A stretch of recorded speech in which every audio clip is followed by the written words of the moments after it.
So today I wanted to talk a little bit about ULTY, as they will be having their reverse split on Monday. And I also wanted to talk a little bit about option assignments, as I did learn something new today.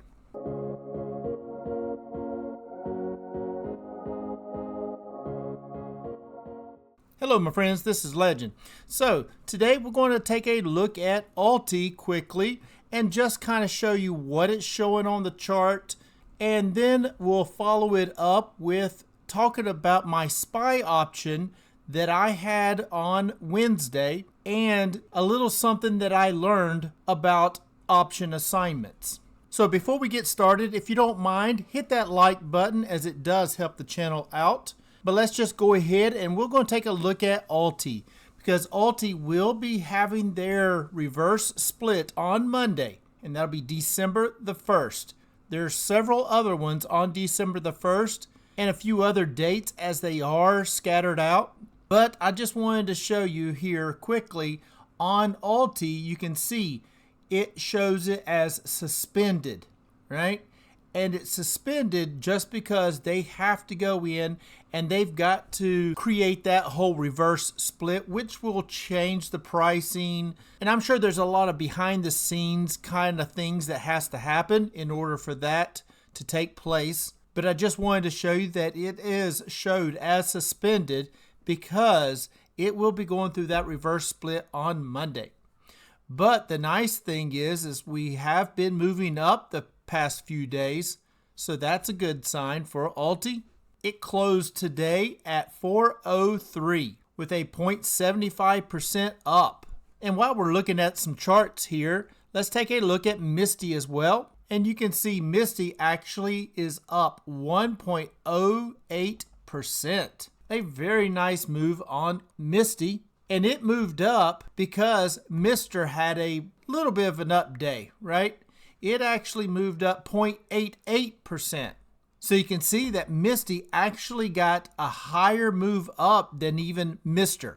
As MSTY went up 1.08 and Mr. went up 0.88. So we'll take that, right? And Bitcoin here, you can see we are coming up and we're hitting that 93 again, hitting it and getting rejected a little bit. If I zoom in here, you can see we were hitting it over here as well, and now we're hitting it again. We'll see, can we break past that 93 or not? But the more we can hit it and chip away at it, I hope to be able to break through that and then start getting back up here to test this 98 and then 100. And that would be very nice, right? But of course, MSTY will be also going through a reverse split, but that will not happen until a little bit later. But as far as ULTY happening on Monday, once that actually goes through and shows up in our broker accounts, then we'll be able to actually correct the spreadsheet. If you're using my spreadsheet to track your high yield ETFs, we'll be able to use those numbers to update the spreadsheet to get that reading correctly. And it's a pretty easy fix, but it will take a few days before we actually get everything kind of settled out, because we do need that value to show up in our accounts, and it should be in there on Monday. So hopefully shortly after that, we should be able to get those numbers, update our spreadsheet, and be back in business. And just as an example here, we're looking at my spreadsheet right now, and this is exactly basically what we'll end up doing once we get that information from our brokers on those reverse splits. As I had mentioned in a previous video, I had went through a reverse split on IWMY, and you can see it right here, okay? That's basically exactly what we'll end up doing for ULTY, MSTY, CONY, and any of the other ones that you may have. The broker account will show what that dollar amount is that you actually got cashed out, right? Because what it will actually do is, in a sense, cash you out and then repurchase shares at the new price. Now, it's pretty seamless on your end of the actual transactions, but you will see that dollar value pop up. When you have that dollar value, what you'll end up doing is taking that dollar value, divide it by how many ever shares you had, and that's going to give you your price per share. And that would be the price per share that it actually sold at. And that's the reason why you're going to have a minus your total number of shares you have. Now, I will say in my case, it actually divided out perfectly because it was a 1 for 3, right? And I had 1,500 shares, so that divided perfectly out to 500 shares. That's my price per share, and that can be calculated out if it's not shown on your broker app. But in my case, you can see that the $2 values did add up to be the exact same dollar value, right? Because on a reverse split, your total capital that you originally had before the split is the same capital you'll have after the split. Now, if you have some fractional shares or if you have shares that did not divide out perfectly, then there could be a little bit of a difference in dollar value because that value of those fractional shares that would get paid out to you in cash will do just that. It will pay you out in cash and give you whole shares that are left, right, for that even split division. From what I've seen in the past, it does not give you fractional shares on a split. Anything outside of a whole share, anything under that, it will just pay you out in cash for the remainder part of that. So that will, of course, affect the capital that you have right here if it doesn't divide out perfectly. So each and every one of us will have a little bit of a different calculation here, but it's all going to work out just fine. It's an easy fix, and we'll be able to work through that, no problem. I'll do a video once we do receive that information of that dollar value amount showing that reverse split. Then I'll be able to do a video showing how I am accounting for that reverse split for ULTY. So you'll be able to use that as an example to do your reverse split on your ETFs. So don't sweat over it. It's an easy fix. Now back to the stock chart. The one thing I also wanted to go over was option exercise, okay? And that is particularly to an option assignment. If you saw my video that was a few days ago, I had sold a call on Wednesday, and I did a short video as well on it. And that short call that I sold, I had a strike price of $6.80, okay? So I'm going to flip this to the 15-minute chart just to show those candles, and it'll be a little easier to see right here. So as you can see right here, this is Wednesday, okay, 11/26. I sold a call as this was rising, okay? It went up to about $6.80, and I sold that call, and I made $101, right? And that's what I posted on my video, and it started continually moving up, right? And then it started coming down, and it was going up, and it was going down. Either way, as I stated, if it would close under that 680, that I would be able to keep my shares and be able to sell another call on that Friday and hopefully get a little bit more premium and more price appreciation. Well, that was my plan. But there's something that I did not realize that could happen. And that is, even though it closed on Wednesday, and I'll go to the day chart right here on Wednesday. As you can see up here, right here in this number with this C, it'll show that number as closed, and it closed at 679.68, and I had a call at 680, right? So I thought, well, great. I keep my shares, and that's 100 shares, right? I get to keep those shares, and the next day, if it's moving up, I'll be able to sell a call in hopes to even get even more price appreciation, right? Because I bought them at 678, and I had my call set at selling those shares at 680. So that's a $2 price appreciation. So that's $200 plus the $100 that I got in premium. That would still be a good win, right? $300 in a day here. That's pretty good win.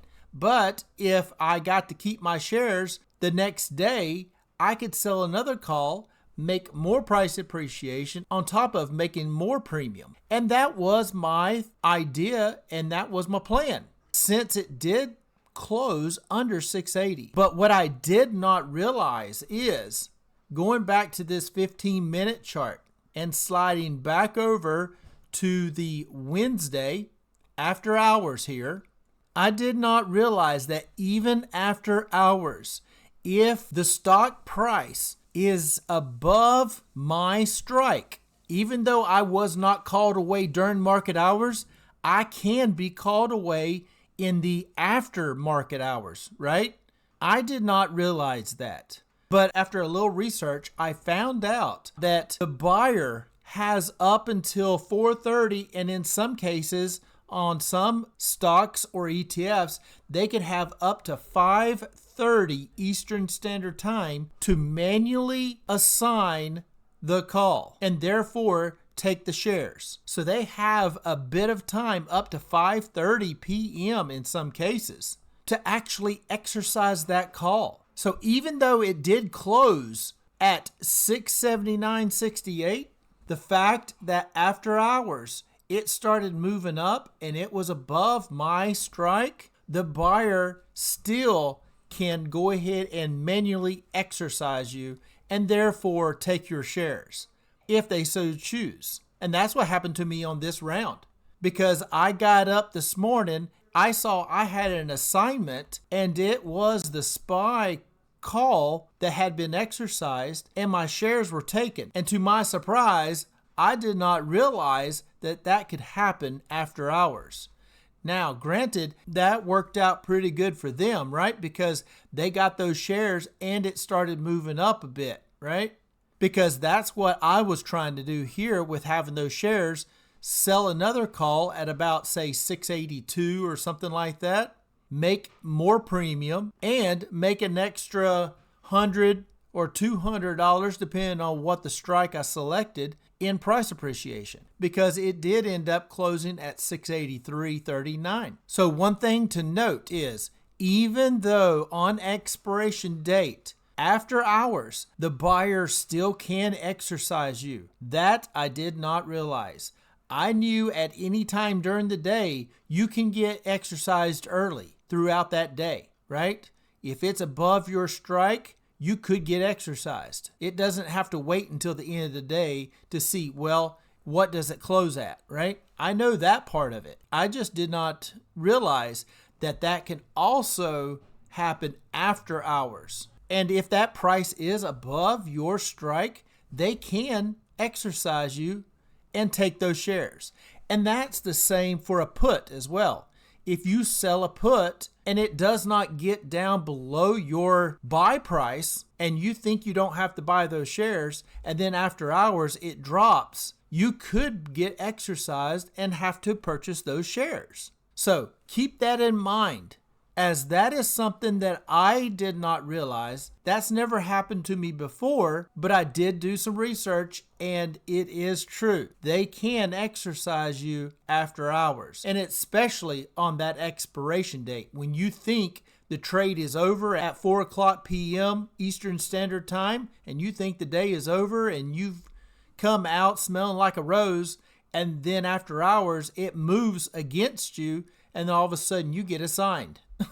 Whether that's a put or a call, it can happen either way. So if toward the end of the day and you have not been assigned yet and it is close to your strike, if you do not want to get assigned, whether on a call or a put, you need to buy to close. And if you pay to buy to close that position, then that will lock you in and you will not have to worry about getting assigned. But if it's far enough away, you can let it expire worthless and you don't have to pay that buy to close for that option trade. And you would only do that if it's close and you don't necessarily want that assignment. You don't want those shares taken away, or you don't want to buy those shares at that price because you're looking to do it again the next day. So the only guaranteed way to keep that from happening is to buy to close, because after hours, if it moves against you, you could get assigned. So that's something that I did not realize, and I wanted to get that out to everyone because that one shocked me. Because this morning, like I said, I got up and I was ready to sell a call because I figured it would be on a move up. Just coming off of the holiday, I figured SPY would start moving up, and it did. But the problem was I didn't have any shares because they got taken away. So wanted to get that information out to everyone because that is definitely something I did not realize that could happen. But just to wrap it up here, we will get this sheet updated, right, for those reverse splits.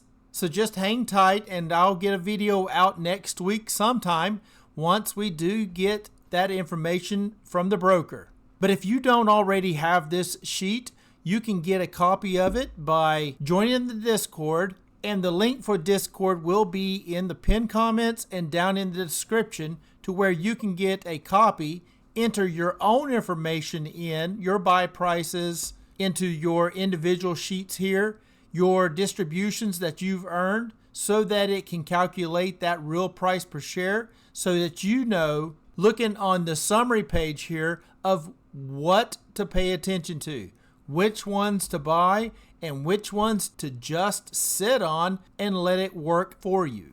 If it's red, if you were to buy, that's going to help lower your real price per share. But if it's green and you buy, it's going to raise that real price per share, and it's going to work against you, as that's going to move that average up closer to the market price than where it was before.